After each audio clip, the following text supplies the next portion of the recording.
இந்த ஈ தினமும் டூத்பிக்கை டம்பெல் போன்று பயன்படுத்தி 50,000 முறை தூக்குகிறது. தானாக உருவாக்கிய ஓடுதளத்தில் தினமும் 25 மணி நேரம் ஓடுகிறது.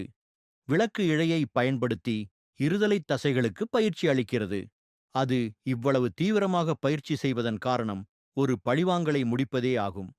அவன் ஒரு துடிப்பான இளைஞனாக சாதாரண மனிதர்களின் வாழ்க்கையை வாழ்ந்து கொண்டிருந்தான்.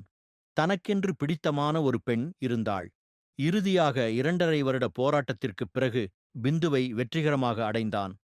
சுதீப் என்ற செல்வந்தனும் பிந்துவை விரும்பினான். அதனால் சுதீப்பும் அவளை வெறித்தனமாகத் துரத்தத் தொடங்கினான். ஆனால் பிந்துவிற்கு ஏற்கனவே ஒரு காதலன் இருந்ததால் அதை ஒரு காரணமாகக் கூறி சுதீப்பை நிராகரித்தாள். சுதீப்பிற்கு மிகுந்த அவமானத்தையும் கோபத்தையும் ஏற்படுத்தியது. அதனால் அவன் தன் அடியாட்களை ஏவி நானியை கடத்தினான். பின்னர் அங்கு நானி சுதீப்பால் கொல்லப்பட்டான். ஆனால் சுதீப் கனவிலும் நினைக்காதது என்னவென்றால், நானியின் ஆன்மா ஒரு பூச்சி முட்டைக்குள் புகுந்து கொண்டது. நானி இறந்த செய்தியால் பிந்து மிகவும் மனம் உடைந்து போனாள். அப்போது வித்தியாசமான ஒரு ஈ முட்டையிலிருந்து வெளிப்பட்டது. அது பறக்க ஆரம்பித்தவுடன் ஒருவனின் காலால் மிதிக்கப்பட்டது. மிதித்தவன் மேலும் சில முறை அதை நசுக்க முயன்றான். அதிர்ஷ்டவசமாக சிறிய உடலமைப்பு காரணமாக ஒரு இடுக்கில் ஒளிந்து கொண்டு அந்த அழிவிலிருந்து தப்பியது. அந்த அதிர்ச்சியிலிருந்து மீள்வதற்குள் ஒரு குருவி அதை கவனித்தது.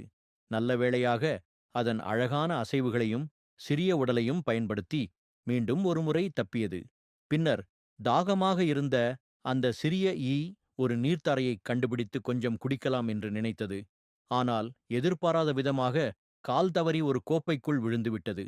யாரோ ஒருவர் அதை ஒரே மடக்கில் குடிக்கப் போகும் தருவாயில் தொலைபேசி மணி ஒலித்ததால் மீண்டும் ஒருமுறை உயிர் தப்பியது. அந்த நபர் தன்னை கொலை செய்தவன் என்பதை உணர்ந்தது.